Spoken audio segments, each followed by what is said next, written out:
Hey everyone, I'm here to share a story that still feels surreal to me. Honestly, if someone told me this happened to them, I'd probably think they were making it up. But it happened to me and I'm still picking up the pieces. I'm 35 and for most of my life I've prided myself on hard work and independence. I didn't grow up with much, so I had to hustle from a young age. I got my first job at 14 and since then I've always done everything I could to improve my life. Along the way I met Donna. She was everything I wasn't: outgoing, adventurous, and always the center of attention at any party. We balanced each other out. Donna and I got married in our mid-20s. The first few years were great. We were a team. I'd work long hours, and she'd make our home feel like a sanctuary. We didn't have kids, but we always talked about starting a family once things settled down career-wise. Fast forward to about a year ago, things started to shift. I got a big promotion at work, a high-stakes position in a company I'd worked hard to climb through. My job consumed a lot of my time, but I made sure to keep our weekends for just the two of us. Or so I thought. I started noticing that Donna wasn't her usual self. She'd come home late from work events, saying her boss, Simon, was a real stickler for networking. She worked in sales, so I didn't think much of it. But the laughter we used to share turned into awkward silences. The connection we had felt off. It all came crashing down on a rainy Saturday. I remember this so clearly because it was supposed to be a perfect day. I'd gone golfing with some buddies, but the weather turned and we had to call it quits early. I drove home, excited to surprise Donna. As I pulled up to the house, something felt wrong. I couldn't pinpoint it, but my gut told me something was off. I walked in quietly, hoping to catch her off guard with takeout from our favorite spot. But I wasn't prepared for what I saw. There on our couch was Donna. But she wasn't alone. Simon, her boss, was with her. They weren't just talking. The images burned in my mind, her head thrown back in laughter, his hand on her thigh. I froze. For a moment I couldn't move or speak. It felt like the air had been sucked out of the room. They hadn't noticed me yet, and that gave me just enough time to process what was happening. I don't remember exactly what I said, but it was something like, "What the hell is this?" Their heads snapped toward me, and the look on Donna's face will haunt me forever. Shock, then guilt, and then, believe it or not, defiance. Simon stood up and adjusted his tie like he wasn't caught doing something wrong. "I think we should talk," he said, as if this was a business meeting and not my life falling apart. I stood there, drenched from the rain, holding that takeout bag like it was the only thing tethering me to reality. Simon, in his perfectly tailored suit, took a step toward me like we were about to shake hands. "What the hell are you doing in my house?" I asked, my voice low but steady. Donna didn't say anything at first. She just sat there, staring at me. It was like she couldn't decide if she was caught, or if she could somehow talk her way out of it. Simon, though? He didn't even flinch. "Let's not make this more awkward than it needs to be," he said, like I was the one causing a scene. "I care about Donna. I think you've suspected for a while." Suspected? I hadn't suspected anything. I'd been working my butt off to give us a good life. I trusted my wife. But now, standing there, I started replaying every late night, every cold shoulder, every excuse about needing more time for herself. Donna finally spoke.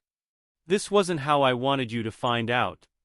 Her voice was calm, like she was explaining a scheduling conflict. "But maybe it's for the best." I felt my stomach drop.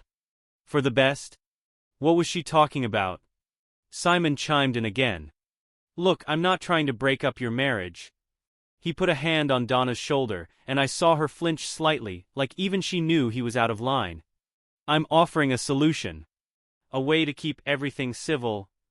I couldn't believe what I was hearing. "A solution?" I asked, incredulous. Simon nodded, still calm. "Donna and I have a connection. We both care about you and your career. I think you're smart enough to see the value in maintaining your marriage while allowing Donna and I to continue seeing each other. Are you out of your mind?" I said. Donna finally stood up. "It's not what you think," she said quickly. "We haven't. I mean, we've only kissed a few times.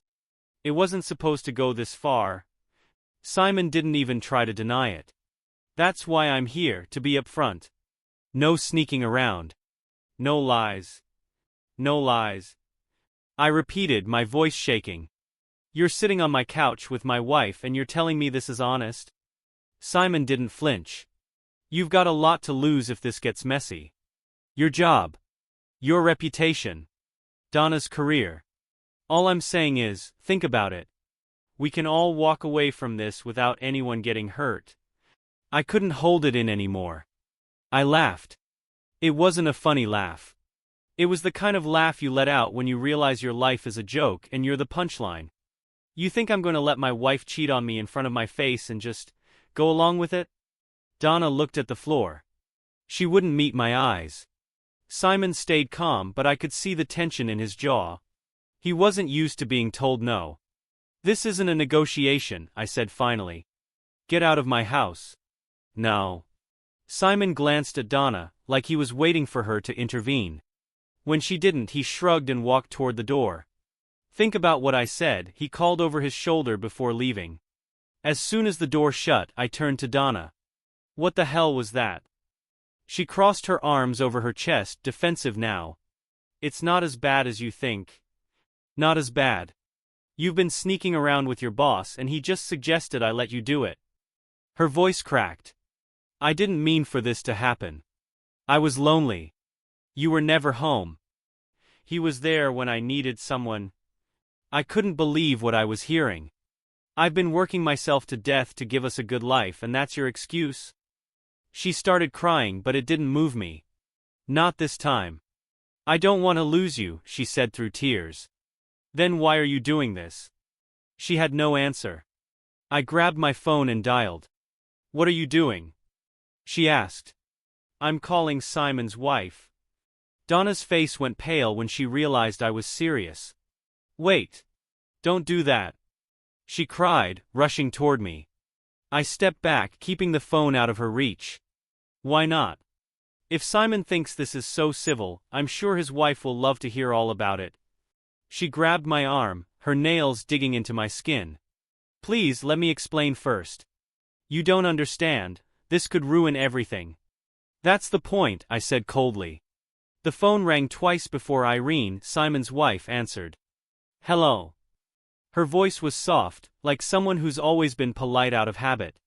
Irene. My name's. I know who you are, she interrupted. There was a bitterness in her tone now. I've been waiting for this call. That threw me off for a second. You have? Yes. She sighed deeply, like a weight was being lifted off her shoulders. I've known something was going on for months. Thank you for confirming it. Donna started pacing, her hands tangled in her hair. Please don't do this, she whispered, tears streaming down her face. I ignored her. I caught them together today in my house.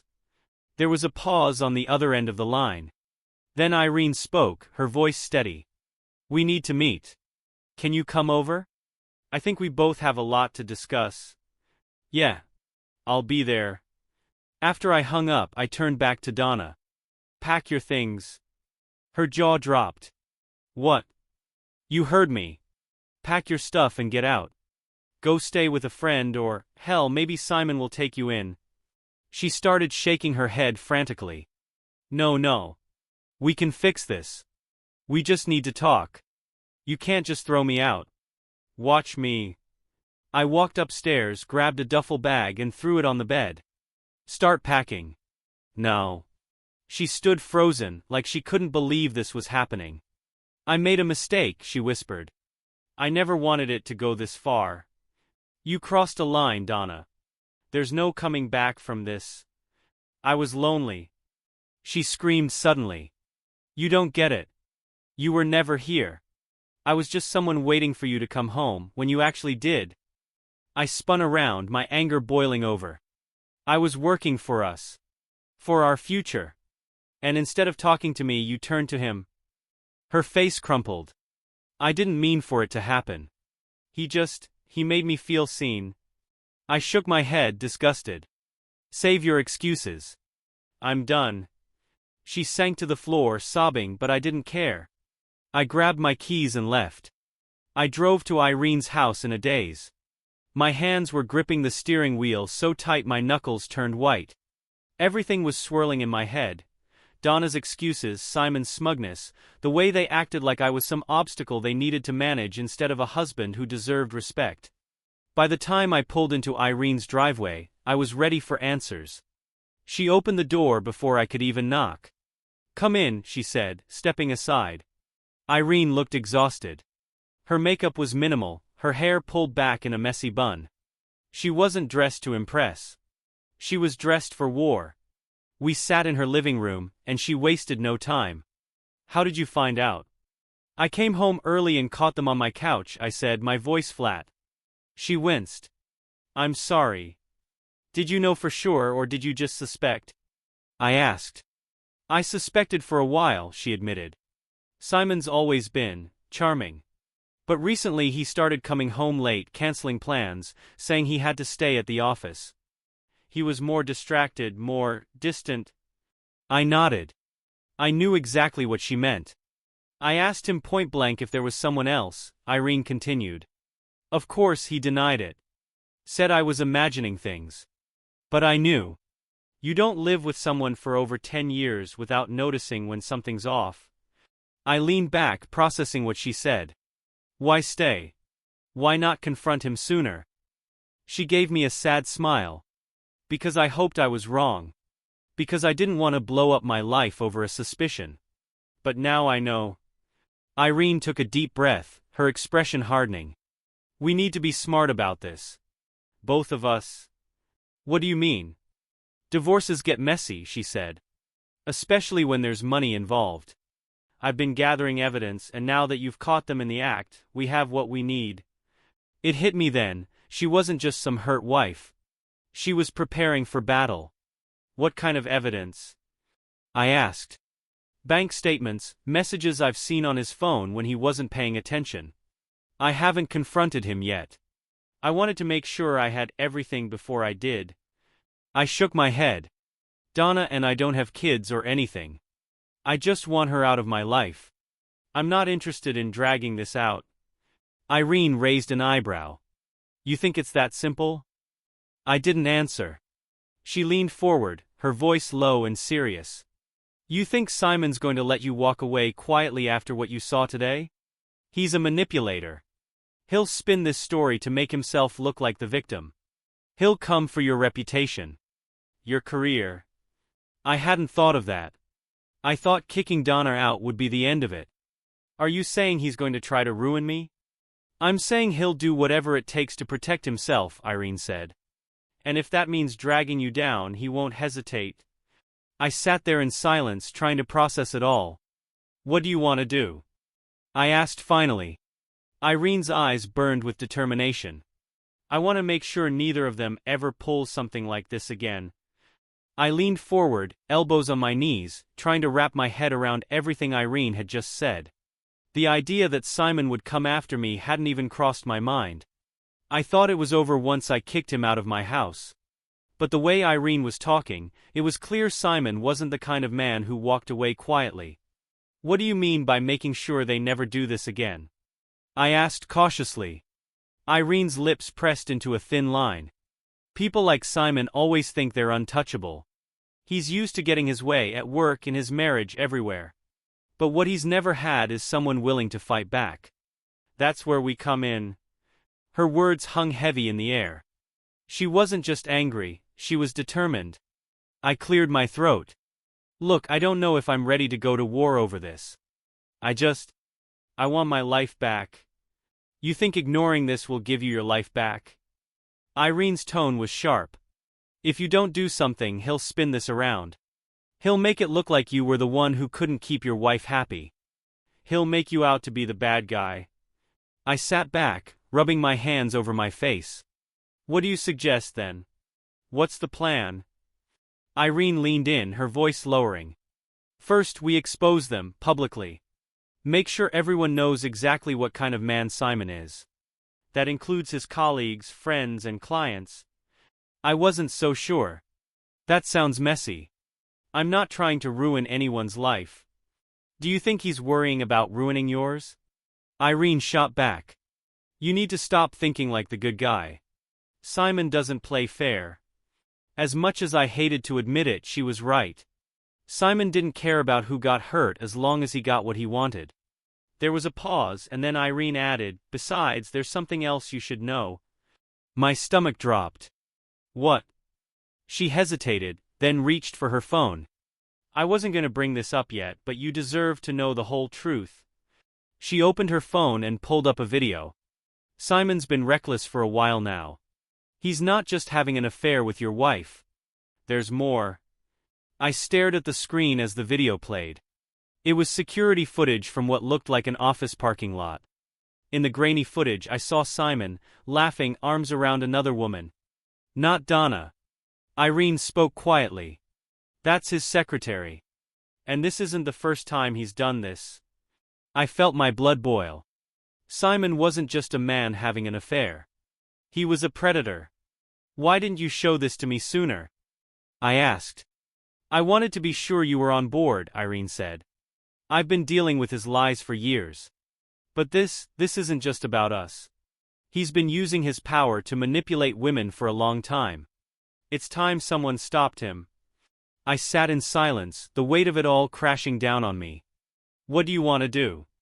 Irene asked again. I looked her in the eye. "Let's burn him to the ground." The next morning, I woke up feeling like I'd been hit by a truck. My phone buzzed on the nightstand, texts from friends, work emails, but nothing from Donna. Good. I wasn't ready to deal with her yet. My mind was still reeling from my conversation with Irene. Simon wasn't just some sleazy boss cheating with my wife. He was a serial manipulator, using his position to take advantage of women. I had agreed to help Irene bring him down, but I wasn't sure what that would even look like. I wasn't some mastermind plotting revenge. I was just a guy who got blindsided in his own living room. Around lunchtime, my phone buzzed again. This time it was a call from Irene. "You ready to move forward?" she asked without any pleasantries. "I'm still wrapping my head around all this," I admitted. "What's the next step?" She paused for a moment before saying, "We need to confront them. Together." I blinked. "Confront them?" "Yes. Publicly." My heart started pounding. "You mean like at their office?" No, Irene's voice was calm, calculated. "At their favorite restaurant. They have a standing reservation every Thursday night. Simon thinks he's untouchable in public. We'll see how confident he feels when we walk in." My gut twisted. "That sounds messy." "It's supposed to be messy," she snapped. "We need to catch them off guard. They won't have time to spin their lies." I sighed, rubbing the back of my neck. "And what do we do when we get there? Just yell at them in front of everyone?" Irene's voice softened. "Look, I know this is hard. But we need to take control of the narrative. Right now, Simon thinks he's got the upper hand. We need to flip the script." After a long pause, I nodded. "Okay. Let's do it." Later that evening, we met outside the restaurant. Irene looked like a different person, poised, composed, dressed to kill. Her confidence was contagious, and for the first time since this nightmare began, I felt like I wasn't just reacting. I was taking control. We walked in together, and it didn't take long to spot them. Simon and Donna were seated in a corner booth, laughing like they didn't have a care in the world. Irene didn't hesitate. She strode right up to their table and stood over them, arms crossed. I followed, my heart pounding in my chest. Simon's smile faltered when he saw us. "Irene." Donna's face went pale. "What are you doing here?" Irene leaned in, her voice cold. "We need to talk." Simon tried to brush it off. "This isn't the time or place." "Oh, I think it's the perfect time and place," Irene cut him off. "Since you love doing things out in the open, why not have this conversation right here?" Donna glanced around nervously, clearly aware that people were starting to notice. "Please, let's go outside." I shook my head. "No. We're doing this now." Simon's calm facade started to crack. "What do you want?" I leaned in, locking eyes with him. "The truth. You've been lying to everyone, to your wife, to your employees, and to me. But it ends tonight." Irene pulled out her phone and hit play on the video of Simon with his secretary. She held it out for him to see. Recognize this? Simon's face drained of color. Donna gasped, covering her mouth with her hand. Oh my God. I have more, Irene said, her voice steady. This is just the beginning. Simon stood abruptly, knocking over his glass. You're making a mistake. No, I said, my voice firm. The only mistake was trusting you. For a few seconds no one moved. Simon stood there, frozen, his face pale as he stared at Irene's phone. Donna was still sitting, her eyes darting between us, like she was trying to figure out how to salvage the situation. Then, Simon did what I least expected, he laughed. Not a nervous chuckle. A full, condescending laugh. Is that what this is? He said, shaking his head. A little amateur blackmail session? You think you can ruin me with some grainy footage and accusations? Irene didn't flinch. It's not blackmail. It's justice. Simon leaned forward, smirking. You've always been dramatic, Irene. That's why people never take you seriously. Donna finally found her voice. Can we talk about this somewhere private? Her tone was shaky, but there was an edge of frustration. No, Irene snapped. We're done hiding things. We're done protecting him. Simon turned to me, his expression smug.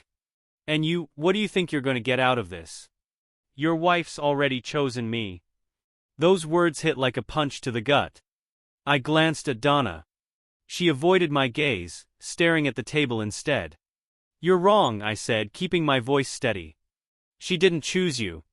She chose to destroy everything we built. Donna's head snapped up. That's not fair. Isn't it? I asked. You've been lying to me for months. You let this man into our home, into our marriage, and now you're upset because it's all coming out. Her eyes filled with tears, but I wasn't moved. I'd seen this act before. Simon clapped his hands once. Bravo. Very dramatic.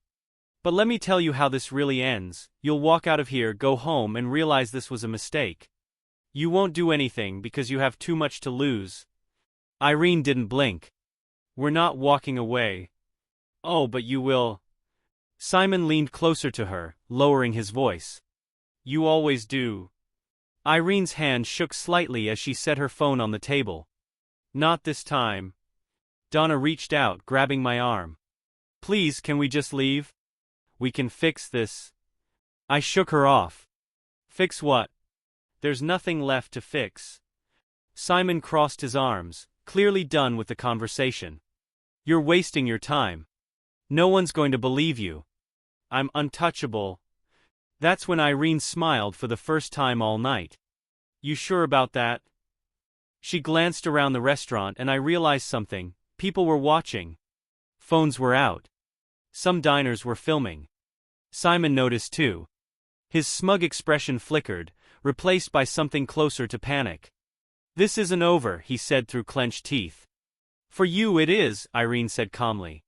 For me, it's just getting started. As Simon stormed out of the restaurant, Donna stood, still frozen in place. She looked at me, tears streaming down her face. Please. I never meant for this to happen, she whispered. I shook my head. You meant every bit of it. You just didn't mean to get caught. Without another word, I walked out, leaving her standing there. I walked out of the restaurant into the cool night air, my heart pounding. Irene followed close behind, her footsteps quick and purposeful. We didn't say anything until we were halfway down the street, away from the crowd. You think that was enough? I finally asked, my voice low. Irene nodded, a slight smile on her lips. Oh, it was more than enough. Simon's going to spend the next few days scrambling, trying to figure out how much damage control he needs to do. I leaned against a streetlight, rubbing my temples. And what about Donna? Irene sighed. She'll try to reach out. They always do. She was right. The second I checked my phone, I saw a flood of messages from Donna. Please come home. We need to talk. I didn't mean to hurt you. We can fix this. Please, I love you. I felt a strange emptiness reading her words. A month ago I would have killed to hear her say she loved me. Now it just felt hollow. What are you going to do? Irene asked, watching me carefully. I don't know. I shoved my phone back in my pocket. Part of me wants to just block her and move on. The other part, I want answers. I want to know why. Closure is overrated, Irene said softly. Sometimes you don't get a satisfying ending. Sometimes people hurt you for no good reason. I wasn't sure I agreed with her. I still wanted to hear Donna say the words. I wanted her to own what she did. We stood in silence for a few moments, both lost in thought. I guess this is where we part ways, I said finally. Irene nodded. For now. But if you ever need anything, you know where to find me. Same. She turned to leave, but before she walked away, she looked back over her shoulder. One more thing, you're stronger than you think. Don't let them drag you down. I watched her disappear down the street, then headed home. I barely made it inside before my phone started buzzing again. Donna. I stared at the screen, debating whether to answer. Against my better judgment, I picked up. What do you want? I asked. She burst into tears immediately. Please, just let me explain. I don't need your excuses, Donna. I need the truth. I'll give you the truth, she sobbed. Just, can we talk? Face to face? Please. I hesitated. A big part of me wanted to slam the door shut on this chapter of my life. But another part needed to hear her admit it. Needed to see her face when she said the words. Fine. One conversation. After that, we're done. Thank you, she whispered. I'll come over tomorrow. The next day, she showed up at my doorstep looking like a shell of the woman I once knew. Her makeup was smudged, her hair unkempt. We sat in the living room in awkward silence until I finally broke it. Start talking. Donna fidgeted with her hands. I never wanted to hurt you. I swear. But things got out of control. Why him? I asked. Why Simon? She looked down, unable to meet my eyes. Because he paid attention to me. You were always working, always busy. I felt invisible. I clenched my jaw. So your solution was to destroy everything we built? I didn't plan it, she whispered. It just happened. That's not good enough. She started crying again. I thought he cared about me. I thought it was more than just an affair. But I was wrong. He used me. And now you expect me to feel sorry for you? No. She said quickly. I want to make things right. I want to fix us. I laughed bitterly. There is no us, Donna. You killed that the second you brought him into our lives. She stood, reaching for me. Please. I stepped back. Don't. Where do we go from here? She asked, her voice trembling. We don't go anywhere, I said firmly. You need to start over. And so do I. After Donna left, I sat in the living room staring at the empty couch. It still didn't feel real. My wife. My home. My life, it all felt like it had been ripped apart in one afternoon. For the first time in days, I let myself feel the full weight of it. The betrayal. The humiliation. The anger. I'd been holding it together, trying to stay strong, but now, alone in the quiet, it hit me like a freight train. I picked up my phone and blocked Donna's number. I didn't need to hear her apologies or explanations anymore. Whatever she had to say couldn't change what she did. Then I blocked Simon too, just for good measure. But even as I tried to shut them out, I couldn't stop thinking about what Irene said. He won't let this go quietly. Sure enough, the next morning I got an email from HR at my company. Subject: meeting request, urgent. My stomach twisted as I opened it.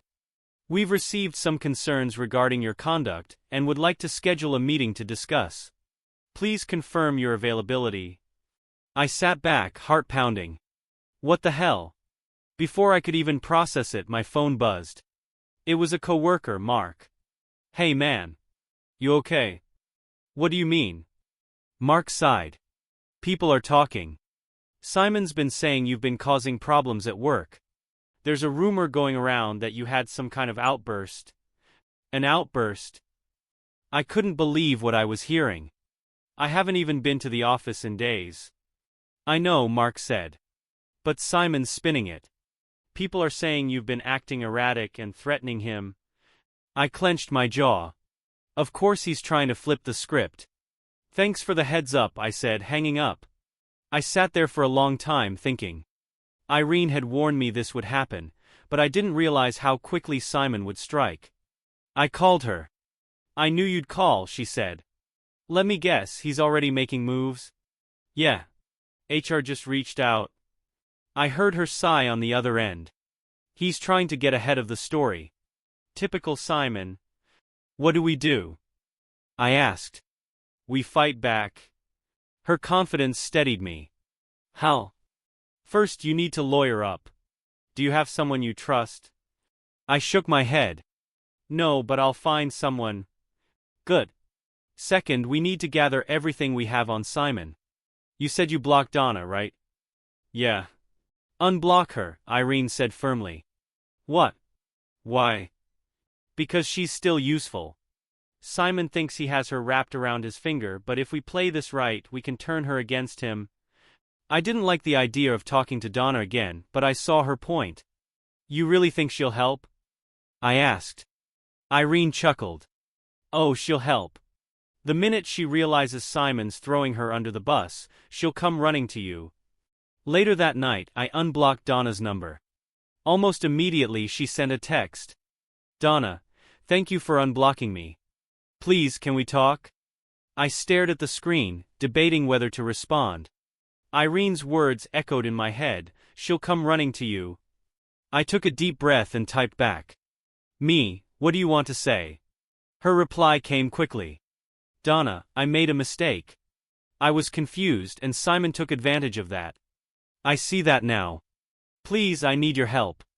I couldn't help but shake my head. Here we go. I stared at Donna's text for a long time. The part of me that used to love her wanted to believe she was genuinely sorry. But the new part, the one hardened by betrayal, knew better. She needs something. I typed back, keeping my response short. Me, what do you need help with? Her reply came almost instantly. Donna, it's Simon. He's turning everything around on me. He's saying I seduced him and that I've been unstable at work. I let out a bitter laugh. Of course he is. Simon wasn't going to take the fall for anything. He'd throw Donna under the bus without a second thought if it meant saving himself. Before I could respond, my phone buzzed again. Donna, he's threatening to tell HR that I've been harassing him. He says I'm the one who wouldn't let things go. There it was, the shift Irene predicted. Donna thought she was Simon's partner in crime, but now she was realizing he never saw her as anything more than a pawn. I decided to test the waters. Me, what do you expect me to do about it? A pause. Then, Donna, I don't know who else to turn to. I'm scared and I know I don't deserve your help, but, please. You're the only one who knows the truth. I leaned back thinking. This could be the opportunity Irene and I needed. I called her. I told you she'd come crawling back, Irene said the moment she picked up. She's scared, I said. Simon's already throwing her under the bus. Good, Irene said. Let her sweat a little. What do we do now? We need her to admit everything, Irene said. Preferably in writing. You think she'll do it? Oh, she will. Irene's voice was cold and confident. She's desperate to save herself. She'll do whatever it takes. The next morning, Donna called me. Can we meet? She asked, her voice trembling. Why? I need to explain everything, she said. Please. I'll tell you the whole truth. Text it to me, I said. If you're serious, put it in writing. There was a long pause. I could hear her breathing on the other end. Okay, she whispered. I will. An hour later, my phone buzzed with a long text. Donna, I need to tell you everything and I hope you'll believe me. I didn't mean to hurt you. It all started when Simon took an interest in me at work. At first it was harmless, just compliments and conversations. But then he started pushing boundaries. He'd ask me to stay late, make little comments about my appearance, touch my shoulder or back when no one was looking. I told myself it was innocent, but deep down I knew it wasn't. He made me feel seen in a way I hadn't felt in a long time. You were always working and I felt invisible at home. But I swear I never planned for it to go as far as it did. Simon knew exactly what he was doing. He manipulated me, and when I tried to pull away, he'd remind me how much he could ruin my career. I thought I had it under control, but I was wrong. He kept pushing and I was too scared to say no. I read her message twice, my anger simmering. Donna wasn't innocent, but it was clear Simon had taken advantage of her insecurities. I forwarded the text to Irene. Her reply came almost immediately. Irene, that's exactly what we need. Later that day, Donna texted me again. Donna, can we meet? Please. I want to fix things. I shook my head. There's nothing to fix. But if you want to help yourself, I suggest you start thinking about how you're going to testify against Simon. Donna, testify? Yes. We're taking him down. The typing bubbles appeared and disappeared for a long time before her next message came through. Donna, okay. I'll help. Irene and I met later that evening to go over Donna's message. She's scared, Irene said, scrolling through the text again. And that's good. Fear makes people talk. I nodded. She agreed to testify. But do you think we can trust her? Irene gave me a sharp look. No. But we don't need to trust her. We just need her to tell the truth when it matters. I couldn't argue with that. Before we parted, Irene gave me one final piece of advice. Keep your distance, she said. Donna will try to worm her way back into your life. Don't let her. I promised I wouldn't. But as I watched Donna's typing bubble pop up again on my phone, I couldn't help but wonder if cutting her off completely would be harder than I thought. The next morning, Donna texted me again. Donna, can we talk? Just for a few minutes. Please. I ignored it. A few hours later, another message came through. Donna, I know you hate me. I just need you to understand I never wanted things to end this way. I debated whether to block her again, but something Irene said stuck with me. Let her talk but control the conversation. So I replied. There's nothing to talk about unless it's about Simon. Her response came quickly. Donna, it is. I heard he's planning to go to HR today.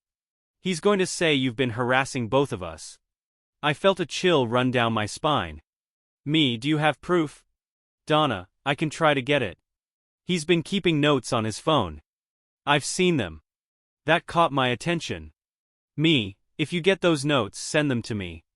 There was a long pause before her next message. Donna, okay. I will. Hours passed before I heard from Donna again. I was starting to think she'd backed out when my phone buzzed. Donna, I got it. I'm sending it now. A minute later, a screenshot popped up on my screen. It was a note from Simon's phone, dated a few days ago. Narrative: Michael has been showing signs of instability.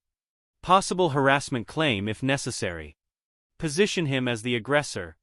Donna's been trying to distance herself, but he won't let go. Reading it made my blood boil. Did he show this to you? Donna, yes. He said it's just a backup plan in case things get messy. Messy? He was planning to destroy me while acting like the victim. Another text came through. Donna, what now? I forwarded everything to Irene.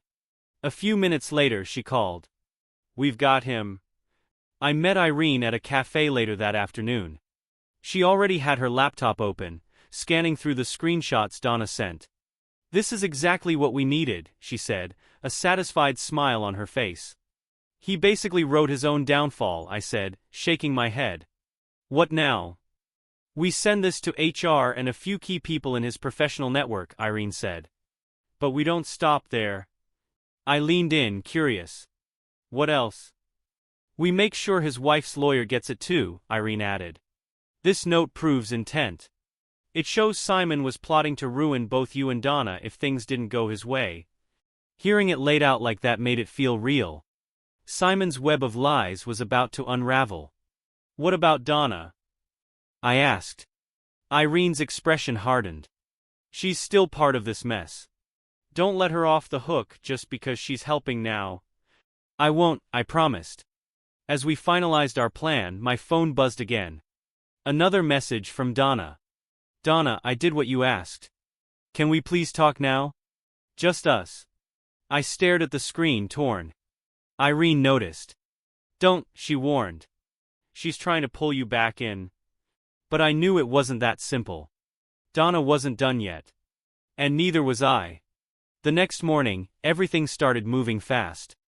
Irene sent the screenshots to HR, Simon's senior partners, and his clients. We didn't hold back. By noon, I got a call from my coworker, Mark. Dude, he said, almost breathless. Simon's done. HR called him in for an emergency meeting. Words already spreading. It was happening. Later that afternoon, my phone buzzed again. This time it was Donna. Donna, Simon's been fired. They escorted him out of the building. I could practically hear her panic through the text. She wasn't worried about Simon, she was worried about herself. I ignored her message, but she kept texting. Donna, please, I need to see you. Donna, I'm sorry for everything. I made a mistake. I never meant to hurt you. That same evening there was a knock at my door. It was Donna. She stood there, looking exhausted and fragile. Her eyes were red from crying. Why are you here? I asked, keeping my voice steady. I don't know where else to go, she whispered. Simon's cut me off. My friends won't talk to me. I've lost everything. You think I'm supposed to feel sorry for you? She flinched at my tone. I'm not asking for sympathy. I just want you to understand I was broken. I let my insecurities ruin everything. I crossed my arms. And now you want what? Forgiveness. I want to make things right, she said softly. But I didn't buy it. You didn't come here to make things right. You came here because Simon dumped you, and now you've got nowhere else to go. Her lips trembled. That's not true. Yes, it is, I said firmly. You made your choices, Donna. And now you have to live with the consequences.